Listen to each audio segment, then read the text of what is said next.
Olá, meu nome é Vânia Silva, sou psicóloga junguiana e consteladora integrativa. Estou aqui hoje para falar para vocês sobre a história de Dionísio ou Baco.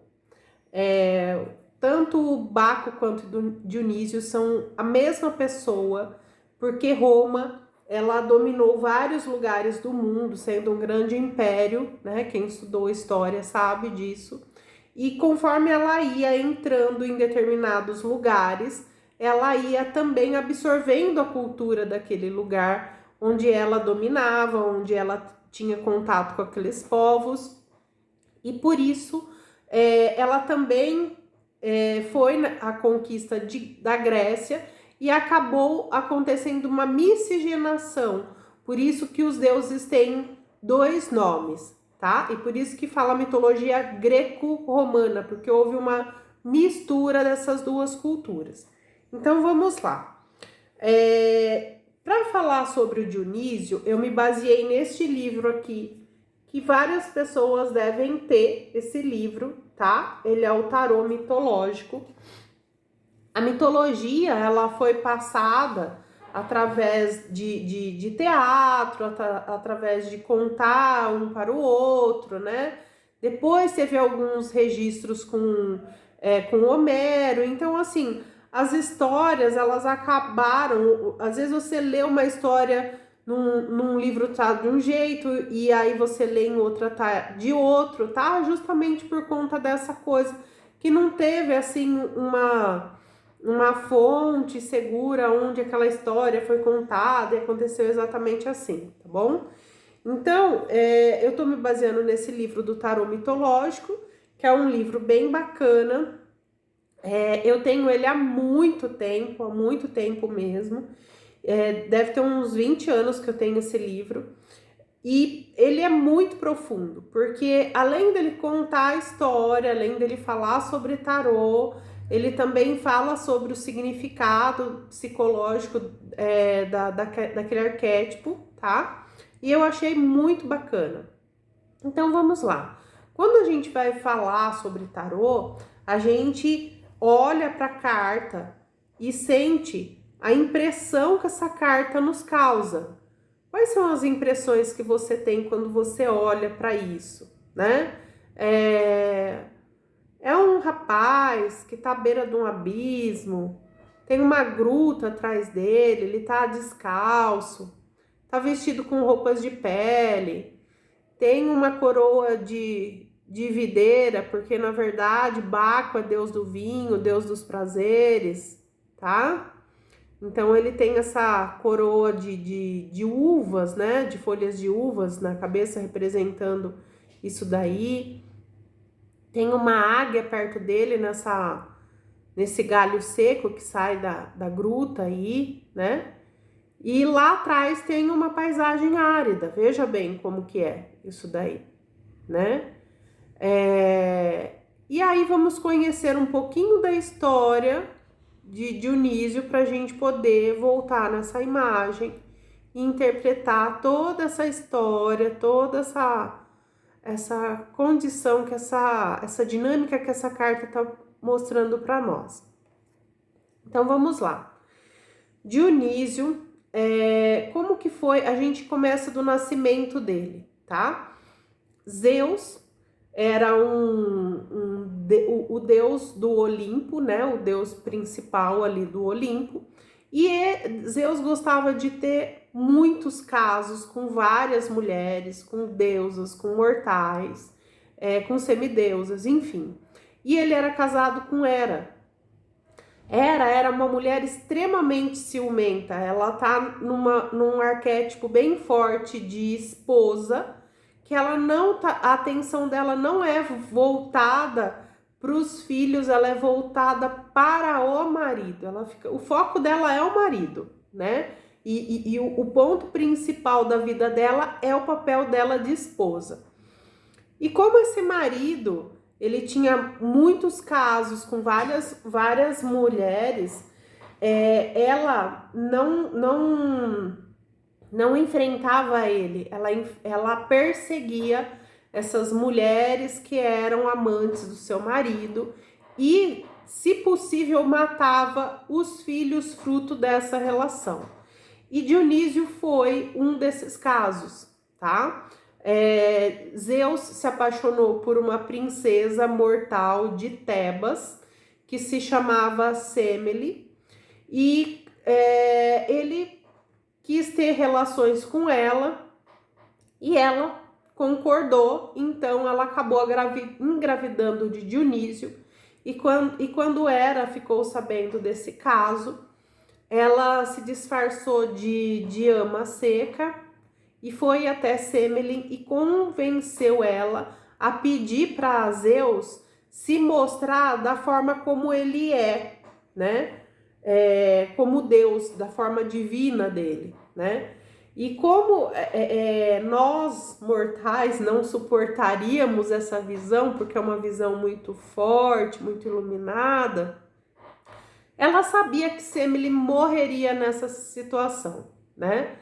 Então a moça foi induzida por Hera disfarçada, né? Ela nem sabia que era Hera, a fazer esse pedido a Zeus, e Zeus, não querendo negar nenhum pedido dela, porque ele estava apaixonado por ela, ele se mostra na forma divina que ele ela não suporta tanta luz e morre fulminada por toda aquela energia, né, divina que a condição humana não suporta.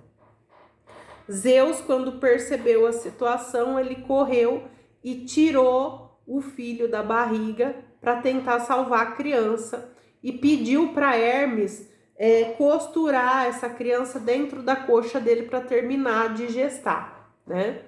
E aí então essa criança é gestada na coxa de Dionísio, que isso tem um simbolismo muito forte, que mais para frente a gente vai falar. E então essa criança nasce. E Hera, não se dando por satisfeita por ter matado a mãe, também queria matar o filho. Então aí ela vai em auxílio aos titãs e pede para que os titãs destruam essa criança. E eles vão e fazem isso. Quando acontece isso, a única coisa que Zeus conseguiu era salvar o coração, porque a criança estava despedaçada e esse coração ainda batia, né? E aí, entrando numa outra história mitológica, que é o rapto de Perséfone por Hades, né? Que a gente sabe que quando ele rapta ela não quer ficar lá no submundo. E aí, então, ele fala assim, tudo bem, você volta, mas você vai ter que tomar essa poção de romã, né? Porque quem comesse alguma coisa no submundo era obrigado a voltar. Então ele dá essa poção de romã, que também é extremamente simbólica, né? Que simboliza a fertilidade, né? São sementes, né? E aí Zeus vai lá, né? Interfere nessa história. E nessa poção de romã que Hades prepara para dar para Perséfone, para que ela volte para o submundo, Zeus coloca o coração de Dionísio ali, e aí ela toma e engravida de Dionísio, e aí ele nasce pela segunda vez, tá? Através de Perséfone. E ainda a Hera não se deu por satisfeita, ela vai lá e deixa ele louco, tá? Então ele sai aí pelo mundo, louco, que é essa carta aqui que aparece, né? Porque na mitologia grega, Dionísio é deus do vinho, é deus do bar, né, dos prazeres. Então isso de certa forma representa uma certa loucura, porque ele entrega, né? Se entrega a esse id, né? Falando psicanaliticamente, se entrega a essa energia do id, né? As pessoas, quando elas se aproximam de Baco, elas se entregam a essa energia do princípio do prazer, que tem tudo a ver com o id aí, tá? Bom, então essa é a história, e depois de um certo tempo, Zeus convida Dionísio a voltar para o Olimpo, né? Porque quando ele sai pelo mundo, é pelo mundo dos mortais mesmo. E aí Zeus convida esse filho a voltar para o Olimpo e se sentar à direita da mesa dos deuses olímpicos, tá? Então essa é a história de Zeus, tá? Muito simbólica. Quem ouve essa história não entende, fala, ai, que história louca, né? É muita loucura, né? O louco, Dionísio, essa história. Então vamos lá entender, interpretar e trazer para o nosso nível psicológico, coletivo, esse arquétipo. Dionísio, ele representa aquele princípio instintivo ou intuitivo dentro de nós que ainda não criou uma forma, tá? Ele tá saindo da caverna, ele nem se enxerga ainda, ele não sabe, dentro da caverna, ele acaba de sair da caverna. É como se você acabasse de sair do inconsciente, algo que você ainda não entende, você sente, você sabe que tem uma força muito grande, mas você ainda não entendeu o que aquilo significa. É uma pulsão, é uma força que te move, tá? É algo que tá ali, né, sendo parido. E aí todas essas mortes, né, quando vem essa coisa, essa intuição, esse impulso, esse instinto, na maioria das vezes nós tentamos sufocá-lo, né? Nós tentamos matá-lo, falar assim, ah, isso daí é besteira da minha cabeça, isso não tem nada a ver, né? Então essas são as investidas simbólicas, né, de Hera, que mata esse princípio, que mata, tenta matar, só que você mata e ele volta. Você tenta, eu não vou pensar nisso, e aí aquela coisa volta de novo. Você entendeu? Então ele representa essa condição. E aí chega uma hora que, né, que ela deixa ele louco, que é aquela coisa assim, mas isso daí é loucura, né? Isso daí não faz sentido. Mas ele é esse impulso de mudança, de sairmos daquilo que a gente está acostumado, tá? Por isso que mostra que ele na beira do abismo, prestes a se jogar no abismo. E quando nós estamos com esse impulso, quando a gente está numa situação que a gente percebe que é insustentável, que a gente precisa mudar e que mesmo assumindo a incerteza, né, de se jogar no abismo e não saber no que vai dar, a gente acaba se entregando a essa força e deixa e se joga, né?